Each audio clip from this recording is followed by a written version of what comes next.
नमस्कार, मी सेजल देशमुख आणि तुम्ही पाहत आहात संध्या न्यूज। अमेरिकेप्रमाणे भारतात रस्त्यावर लोक उतरणार आहे। त्या ठिकाणी ट्रम्प यांच्या विरोधात लोक जसे रस्त्यावर उतरले तसे भारतात होईल। अमेरिकेच्या 50 राज्यात लाखो लोक रस्त्यावर आले, तसाच प्रकार देशातील लोकशाही वाचवण्यासाठी भारतात लोक करतील असे भाकीत राऊत यांनी वर्तवले।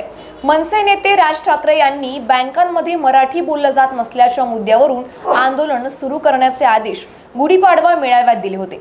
त्यानंतर राज्यभरात अनेक ठिकाणी बँकांमध्ये जाऊन मनसे कार्यकर्त्यांनी आंदोलन सुरू केली होती। आता 2 दिवसांपूर्वी राज ठाकरे यांनी पत्र काढून आंदोलन थांबवण्याचे आदेश कार्यकर्त्यांना दिले होते। त्यावर शिवसेना उभाटा नेते संजय राऊत यांना प्रश्न विचारण्यात आलाय। संजय राऊत यांनी एका वाक्यात त्यावर प्रतिक्रिया दिली आहे। ते म्हणाले, तुम्हालाही माहिती आहे, आम्हालाही माहिती आहे त्यात काय चाललंय। तुम्हालाही माहिती आहे, आम्हालाही माहिती आहे त्यात काय चालतंय। खासदार संजय राऊत यांनी अमेरिकेत डोनाल्ड ट्रम्प विरोधात सुरू असलेल्या आंदोलनावर बोलताना सांगितलंय की अमेरिकेप्रमाणे भारतात रस्त्यावर लोक उतरणार आहे। त्या ठिकाणी ट्रम्प यांच्या विरोधात लोक जसे रस्त्यावर उतरले तसे भारतात होईल। अमेरिकेच्या 50 राज्यात लाखो लोक रस्त्यावर आले, तसाच प्रकार देशातील लोकशाही वाचवण्यासाठी भारतात लोक करतील असे भाकीत त्यांनी वर्तवलंय।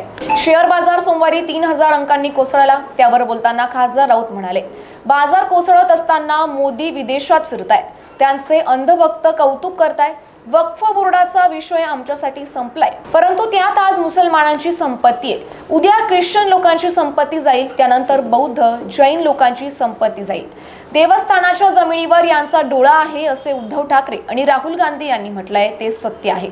या विधेयकाविरोधात इंडिया आघाडीतील काही लोक कोर्टात गेले आहेत। उद्या हे लोक बुद्धगयावर दावा करतील, भाजपचे लोक चैत्यभूमीवर जातील, हे तिथेही दावा सांगतील। संसदेत आम्ही या बिलाविरोधात आम्ही मतदान केलं आहे, कारण हे विधेयक जमिनीसाठी आणलंय। या जमिनी आपल्या उद्योगपतींना टॉवर बांधण्यासाठी देतील असा दावा राऊत यांनी केलाय।